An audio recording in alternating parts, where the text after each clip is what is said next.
Sup Shredders, my name is Logan aka Spiderhands, and welcome to SP Reviews, where today we're going to be checking out a track from an act named T-Ray Dadon titled Can't Look at You the Same. And if we switch over to here, we have the track on the screen here on YouTube. We're going to be listening through this track from start to finish.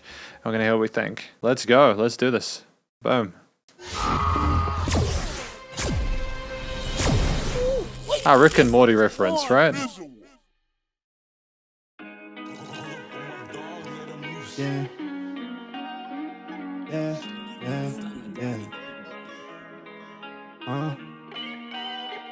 I can't look at you the same. I can't look at you the same. No going straight into the hook. Cool. Look at you the same no more. I can't look at you the same. I can't look at you the same no more.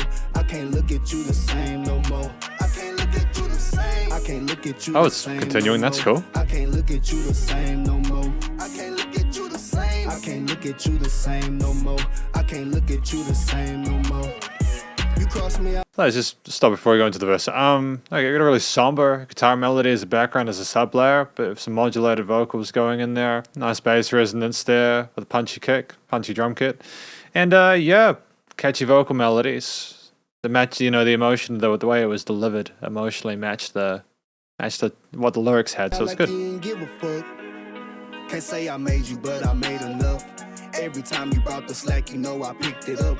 But you can never be like me, you don't work hard enough. Can't trust nobody if you asking why my guard is up. Why niggas out here chasing bitches, I'm recording, bruh. Determination, it take patience, let me start it, huh? I asked the Lord, remove the fake, then you stop calling, son. Been progressing, think I got these niggas mad or something. It's 2020, better go get you some cash or something. They call me broke, I went to... Just want to say, I don't typically talk on the videos. I don't talk about them, but I have to admit, you know, whoever shot this, whoever was directly responsible for the decisions in regards to the direction and stuff like that, did a really good job. Johnny spent the bag with him. Now every time I open up, I rack to laugh at him. Bless the word, cause this ain't luck, little boy, I pray for this. One thing you gotta learn, can't change a nigga, change a bitch. I didn't need your help when I was in the rain and shit. So why I need your help when I got me some change and shit? These niggas, I can't lame and shit. The same, I can't. I dig it. So basically this track, as I understand it so far, is it's about him realizing that he's been through some stuff and maybe that person wasn't there the same and maybe they're treating him better because he's successful now, and he realizes the power that he has. You know, he's not taking his position for granted. When a lot of people were out partying, having a good time, he was working, he was grinding. Okay. Little synthy kind of whistles in there occasionally. Maybe those are vocal chops. Yeah. Simple 4-chord progression, easy to follow along too. Ah, nice work with that lead guitar on the end. Yeah, nice transition into this next verse section. My trust, stuffing in the bag is like I'm putting it up. Reason why I taint and why I dirty my cup. Knew you was another, close my eyes, seen enough. I think you let me scar for life. Instead of shoot me down, you use the knife. You fooled me once, yeah, you can't do it twice. Talking to me, look me in my eye. Stare into my soul and don't you lie. I like this melodic rapping, you know. It arguably has more of an effect because of the fact, well, not just because the melodies are repeated and they're nice and soothing to listen to, but also it's just a little bit extra on top of the rhythmic stylings of it. I suppose if you've got a reasonably constant, steady way of voicing it, you need that melody to kind of spice it up a little bit. My love, my trust. Stuffing in the bag is like I'm putting it up. Reason why I taint and why I dirt in my cup. I can't look at you the same. Okay, back to the hook. I can't look at you the same no more. I can't look at you the same. I can't look at you. Okay, nice higher octave vocal harmonies there occasionally. I can't look at you the same. I can't look at you the same no more. I can't look at you the same no more. I can't look at you the same. I can't look at you the same no more. I can't look at you the same no more. Nice panning of this guitars on the right as well. Nice to have it finished like that. You know, 3 minutes 20. That is nice and short. You know, it's nice and short. Because this is the conclusion of my review of Can't Look at You the Same by T-Ray Dadon. T-Ray Dadon. My first impression with his musician, you know, clearly got away with words. I enjoyed the tale that was told.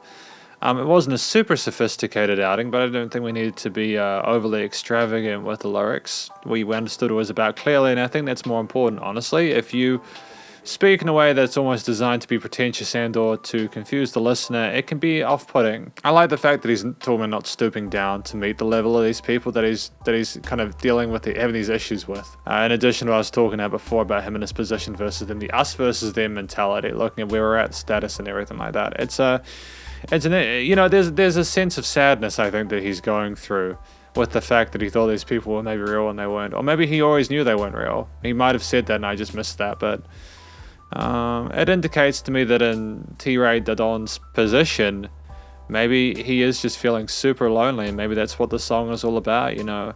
It's that disappointment about the facade being destroyed, the illusion being shattered. I'm sure there'll be people who can relate to that, you know. And regardless of whether you're like a professional musician or in lots of other areas of your life, you know, it's really important for people to be as real with you as you will be with them. You know, it needs to be reciprocated. It's a two-way street, human relationships. But that's basically what I think the story is about. The vocal performance was good. I enjoyed the rapping, you know, melodic rapping. It had some nice concepts in there, some nice sequences, you know. I like the fact that we weren't just sticking to sort of the lines stacked within the bars, you know, would kind of hop between them, have a little bit more of a free flow kind of way of communicating it. Kind of seems like we were pacing through our thoughts. It was nice and organic. It was nice to have the contrast between those more sort of modulated sort of sung vocals in the chorus going back into the rapping in the verse. You know, those two, they meshed well together but also remain reasonably distinct. I think primarily because we repeated "Can't Look at You the Same" a lot in those hooks with all three of them. And part of me was like, is that enough to make a hook catchy? And I think honestly it is. Why over-exaggerate it? Why overcook it? You know, let it be, man. If people are vibing with it, the only way you're going to find out is by doing it. And I think the T-Ray Dadon is onto a good thing. You know, this video had like 10k views or something like that. So obviously there's an audience for it, which is great. The vocal performance itself was fairly static in the sense that I think it was him going through some stuff, and it was a conservatively emotional experience. Don't know if I would have wanted more from him, like in regards to the energy or intensity of the performance when you've got those extended harmonies going on there with those wispy reverbs and stuff like that. It can kind of be a little bit off-putting if the vocals are a little bit too rough. But hey, it's just a subjective thing. And that's a beautiful thing about music, is that everyone sees it differently and everyone wants different things.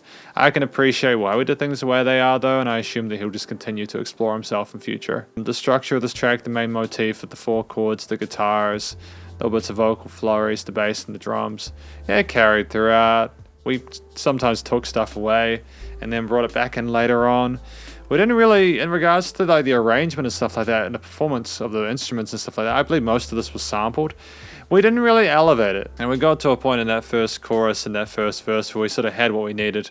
And it was nice after that second chorus to have like a held note where things kind of, you didn't know whether it was just going to start singing. It was like an interlude or something like that. But no, we went back to the rapping, and then that's fine. There's nothing wrong with that at all. We have someone here who was very comfortable within her own skin and clearly had a direction and idea of what the song needed to be. And I think we did address different areas between the two verses, of course. I don't know, man. I don't know what you could have done more. Like, it's difficult because as a reviewer, I can say what I think needs to be done, but that may be different than the aesthetic that T-Ray Dadon's trying to put out, and that doesn't make it lesser of a track because of that. When I listen through this track, I suppose I also think, did we need more sort of lead layers from the actual accompaniment on top of the choruses? Would it have been cool to have had like a simple lead line throughout the second half of the chorus, just in the outro part, if we were going to flash up the second verse like that? We could have always done more. But if we wanted a minimalist approach, which I believe this is what this was, it was fairly minimalist.